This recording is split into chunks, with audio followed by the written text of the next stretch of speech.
From the opinion pages of the Wall Street Journal, this is Potomac Watch. Donald Trump fans speculation about who might be his pick for vice president as President Biden forgives more student loans with a nice notice to borrowers via email. Welcome, I'm Kyle Peterson with the Wall Street Journal. We are joined today by my colleagues, editorial board member Monet Ukwe-Barua and columnist Alicia Finley. With Donald Trump on track to win South Carolina's primary this week by perhaps a 60-40 margin, at least according to the polls we have right now, the chatter is rising again about whom he might name as his running mate and the possible next vice president of the United States. Let's start with a clip of Donald Trump on Fox News at a town hall on Tuesday night. The audience has been asked who they think would be a good choice, and various names came up. One of them was, of course, Vivek Ramaswamy. He's made a big splash. Ron DeSantis, who's making an appearance today in South Carolina, we just found out. Obviously, Tim Scott, Byron Donalds, and a big presence here for Tulsi Gabbard. Very interesting. And Kristi Noem as well, I should say. Right. Are they all on your short list? Always the first quality has to be somebody that you think will be a good president, because if something should happen, you have to have somebody that's going to be a great president. A lot of people are talking about that gentleman right over there. And he's been so great. He's been such a great advocate. I have to say, this is in a very positive way, Tim Scott. He has been much better for me than he was for himself. I watched his campaign, and he doesn't like talking about himself. But boy, does he talk about Trump. And I said, I called him. I said, Tim, you're better for me than you were for yourself. But he's fantastic, and he's a fantastic person.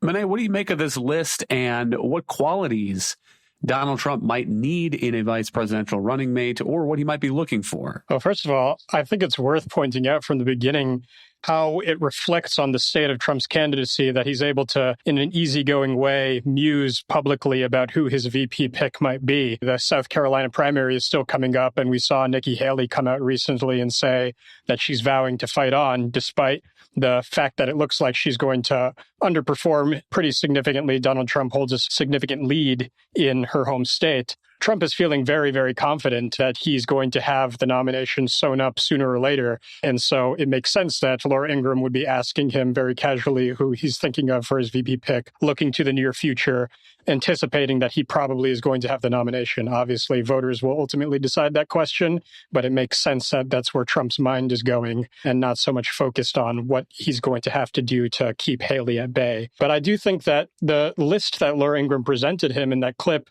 is a reasonable one. There definitely were some names there who anyone would expect would be in a consideration for Trump and for his advisors. It seems like Tim Scott could be the best and most plausible choice among those because he combines some of the attributes that Trump really could benefit from. So voters who are already in Trump's corner are those who are very much aligned with his populist approach, who are very, very concerned with the state of progressivism and the direction that President Biden is pushing the country. But the ones that Trump really needs to focus on picking up and reassuring are obviously some of these more moderate Republicans and independent suburbanites who are going to be looking for a little bit of reassurance in his VP pick. And Tim Scott being experienced senator who's well-liked on Capitol Hill, but who also passes the test for being conservative enough to plausibly be on the Republican Party ticket, seems to bridge both of those two things very well. And I think Tim Scott clearly seems to want it. His speed in endorsing Trump after he decided his own candidacy wasn't viable shows that he's interested in gaining Trump's favor and potentially being tapped for that. My 2 cents, I guess, is that choosing a running mate, you have to have a few boxes checked. One, of course, as Monet mentions, Tim Scott is a guy who seems to want it. And to my eye, Ron DeSantis, who was mentioned on that list in that clip we played, is a guy who does not seem to want it, especially after this hard-fought primary fight with President Trump. It seems to me that Ron DeSantis would rather be the successful governor of Florida a few more years, maybe before he tries again in 2028, than to be President Trump's running mate. So being willing to accept the job and excited for it and ready to go to bat for your candidate is a big piece of it. Another piece of it is trying to reassure a political constituency. And remember, that is what President Trump did originally in 2016. He was this New York real estate guy without much of a political history. And so he chose Mike Pence, it seems, to reassure conservative voters that he would pick judges that would be reliable, not put his sister on the Supreme Court and so forth. And that may have been helpful in ultimately winning the 2016 election. And so, Alicia, what's interesting here is that he seems to have less of a problem of reassuring conservatives that he would be a conservative president given his 4 years in office. And he seems more to be interested in potentially doing some outreach to voters who have been skeptical of him. And so maybe Kristi Noem, the South Carolina governor, makes some sense given that the Trump GOP has lost many women voters, and especially suburban moms and so forth. That would be a way to get somebody on side who can go to those suburbs and make the argument for why President Trump for 4 more years is the right answer. Right. So I agree with that. South Dakota Governor Kristi Noem could help bring over the female vote, which Trump has. If you look at the polls, he trails Biden by about 10 points, even more among single women. Now, I'm not sure he's going to ever be able to bring over the single women, but definitely the suburban women who are swing voters in this election. And if they're not going to vote for Biden, they may just stay home. Now, I still think I agree 100% with what Monet said. I think that Tim Scott would probably still be the strongest choice because he's very even-keeled. His temperament balances out Trump's temperament. He's known as just a nice guy. I mean, he could also, and we were talking about Kristi Noem bringing over the female vote. Well, it's also possible that Tim Scott could help bring over some Black voters. If you read the polls, have been starting to lean more conservative and had been a little disenchanted with the Biden presidency for numerous reasons, including the economy and inflation. So that could help maybe actually bring over some Democratic voters. Some of the other picks on his short list, like Tulsi Gabbard, Vivek Ramaswamy, I don't really see what they bring Trump.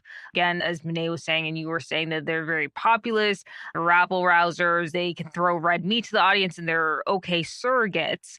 But I don't think that they're really going to help reassure the not Trump base, the 20% or so who are now supporting Nikki Haley. And those are the people you really need to win over and get turnout, because many of them, maybe they won't vote for Biden, assuming Biden is the Democratic nominee in November, but many of them just won't go out and vote. And then that would really hurt Trump in November. Hang tight. We'll be right back with more on this in a moment.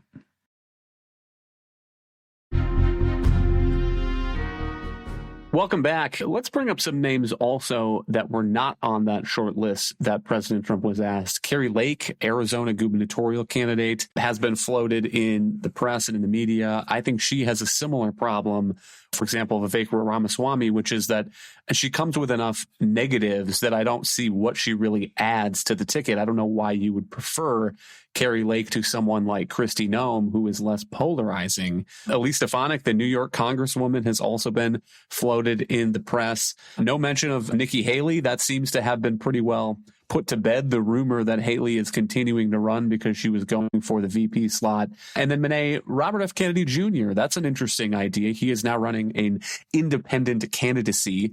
And so there have been some suggestions in the polls that he is taking more support from President Trump than he is from President Biden. So teaming up there would be a way to neutralize that threat in the general election. And apparently some talk about that. There's a New York Post story here from a few weeks ago. Independent presidential candidate Robert F. Kennedy Jr. says Donald Trump's team has indeed reached out to him about the possibility of joining the Republican frontrunner's ticket. He says that he would not take that job. But, Monet, there's a lot of people who say they don't want to take that job right before they take that job. Absolutely. And I think that from Kennedy's perspective, he probably is looking at the polls, seeing that there's a lot of interest in his candidacy because there are so many voters who are disaffected both with Trump and Biden, but knows that it's very unlikely that he's going to cross over a certain threshold, even with a lot more campaigning. And so I wouldn't expect him to be asked to do the job, nor would I expect him to accept, but it would make a certain amount of sense. And I could imagine some synergy between the Kennedy message, which is very anti-establishmentarianism, playing on populist fears about the public health establishment, many of which are very valid, and Trump's presidency, which was founded on a lot of the same energy. It wouldn't be the most outlandish scenario, but I think it's a very unlikely one nonetheless. It's interesting to think back only a month or so ago, it was conventional wisdom that Nikki Haley actually was a potential pick for the VP slot. Trump hadn't criticized her nearly as much as he had criticized Ron DeSantis, despite the fact that the two of them were really vying to be the alternative to Trump for the Republican nomination. And Haley hadn't really criticized Trump very openly either. She would speak somewhat fondly about her time as UN ambassador in his administration, say that he was not the likeliest candidate to be able to win, but wouldn't really condemn him in very strong terms. But that has changed since Iowa and New Hampshire. She's been much more open in her criticism, and Trump has absolutely returned that. And so it seems like that bridge has burned, and the possibility of her being tapped for the VP slot is gone, despite the fact that, as Alicia was suggesting, she does have the following of a lot of the voters who Trump is going to need in the general election to be able to beat President Biden. So it does seem as if the possibilities are narrowing a little bit as we get closer to the full primary season and Trump potentially locking up that nomination. He probably is going to want to pick someone who, again, will reassure conservative voters that he's not changing direction and that he's still the same Trump that a lot of Republicans really liked during his first term, but also someone who might be viable to more moderate voters and show them that there's going to be a bigger tent than just the most populist elements of the Republican Party back in the White House if he's elected. But if past is prologue, it could be a dramatic choosing of a candidate. It could take a while. There could be multiple reports coming out, and it could happen late in the process. And I would point again to what happened in 2016. And this is a passage from Kristi's recent memoir. He was in the running, one of the finalists, apparently, hard as it is to believe now, to be the 2016 vice president until he was beaten out by Mike Pence. And here's what he writes. He says, early in the evening, I got word from my New Jersey state troopers that Mike Pence was flying into Teterboro, the airport in Bergen County that handles many of the region's private jets. Donald had offered it to Mr. Pence, and he didn't even call me. So I called Donald. Hey, I said, the least you could do when you make a final decision is to let me know. I haven't made any decision, he said.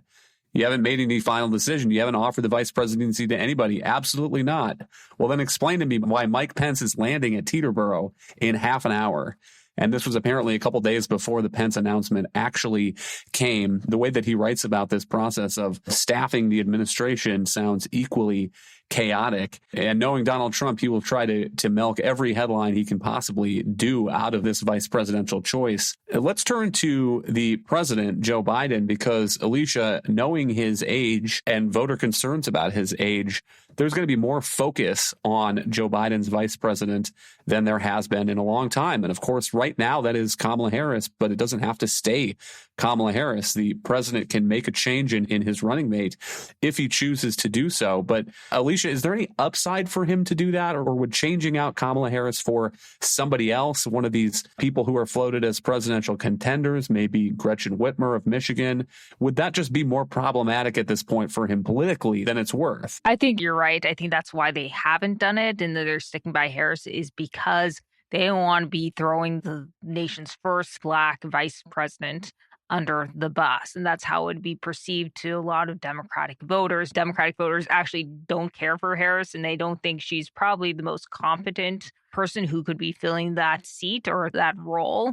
And many Democrats would probably prefer someone like Gavin Newsom. Interestingly, if you look at the polls in California, Biden is more popular than Newsom. And actually, Biden does better against Trump than Newsom does. And actually, if you look at another Emerson poll, Biden does better than Newsom against Trump in many swing states. There are a lot of liabilities and risks to jettisoning Kamala Harris at this point. They're kind of stuck with her. And it's not clear to me whether someone else, maybe Gretchen Whitmer, would be more popular. And she's a little bit of an anodyne candidate. Nobody really knows much about her, but she's from a Michigan Midwest state. perhaps she could help Biden win Michigan. But a lot of the other candidates are people who have been floated as potential successors or nominees if Biden were to bow out, like Gavin Newsom. I don't think that they're necessarily the solution. I think the problem is actually Biden, not Harris. And I think what they really need to do is just open up the race.